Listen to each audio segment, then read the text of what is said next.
Je vous pose la question, Benjamin. Est-ce qu'il y a de la sainteté là en Inde ou pas? Et la réponse est très simple. Et Il a fait comme... oui, il faut prendre un livre qui se trouve à Paris, dans toute bibliothèque juive, qui s'appelle Vers l'harmonie. Vers l'harmonie.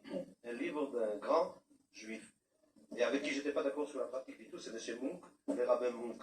Il a fait un livre remarquable, Vers l'harmonie, pour faire comprendre la spiritualité juive en fin de compte. Et il a dit une chose qui était magnifique. L'exigence juive, c'est une exigence de globalité.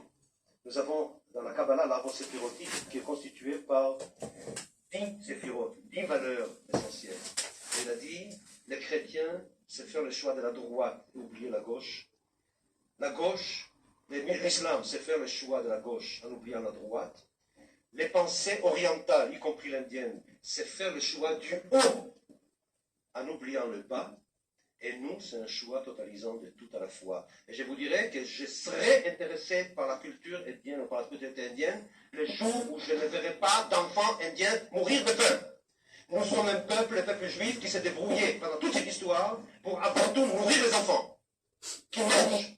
Alors toute spiritualité qui arrive à se dégager complètement, qui arrive à se dégager suffisamment de la réalité vécue, de la nourriture, pour chercher la contemplation en oubliant tout, c'est pas moi qui le dis, c'est Rabindranath Tagore, je cite ici. Rabindranath Tagore qui dit, voilà un homme qui est couché près de sa femme et de ses enfants.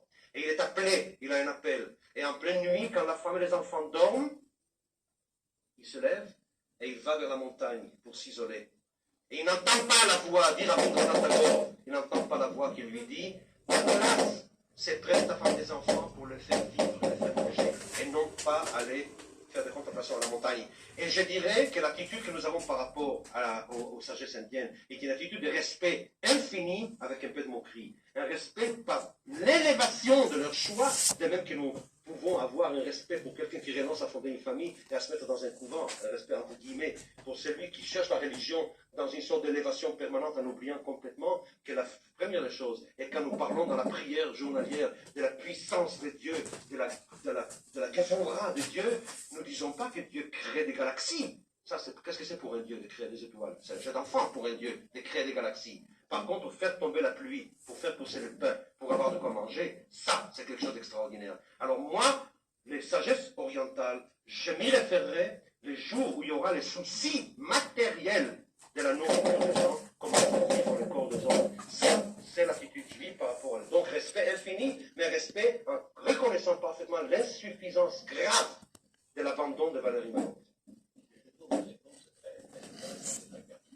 C'est pas la même, c'est la finance de Voilà, mieux dire. En disant qu'il ne faut pas comprendre, j'ai parlé de l'Inde, c'est vrai, il y a l'hindouisme, il faudrait distinguer l'hindouisme et le bouddhisme, qui sont très différents, et le bouddhisme répondrait mieux à la préoccupation de justice et d'égalité. L'hindouisme parle de félicité très inégalitaire, puisque l'Inde est une société où il y a encore des castes. Bon, on ferme cette parenthèse et puis je vais réagir au propos de M. Duchesne. Oui.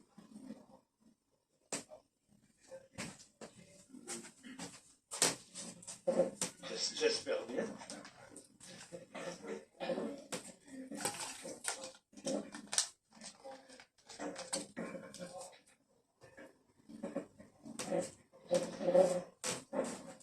Allez-y, trouvez-les.